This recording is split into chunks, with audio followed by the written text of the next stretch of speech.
Welcome to Penrose Learning, where we make understanding easy. You start by cutting power at the breaker and confirming the fixture is dead with a non-contact tester, safety first. Once done, remove the trim and bulb so you can see the can. This reveals the socket, clips, and wiring. Make sure to note the socket type and whether the housing is remodel or new construction. You should already have a ladder, gloves, screwdriver, wire nuts, and any replacement trim or housing parts. Now you're ready to open the housing and inspect internal connections. Once the housing is open, inspect the junction box and the wire nuts for loose or burnt connections. This is the most common failure.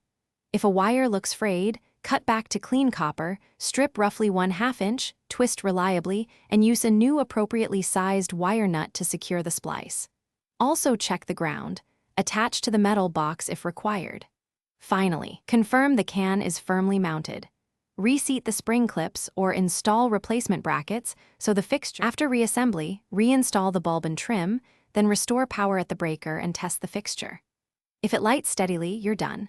If it flickers or stays off, swap in a known good LED bulb to rule out the lamp. If problems persist, check the wall switch and the switch leg for loose wiring. The key troubleshooting move is to measure voltage at the socket. If you see under 110 volts, turn power off and recheck all splices and connections. Tighten or replace as needed. Thanks for watching. If this was helpful, leave a like and consider subscribing. See you next time.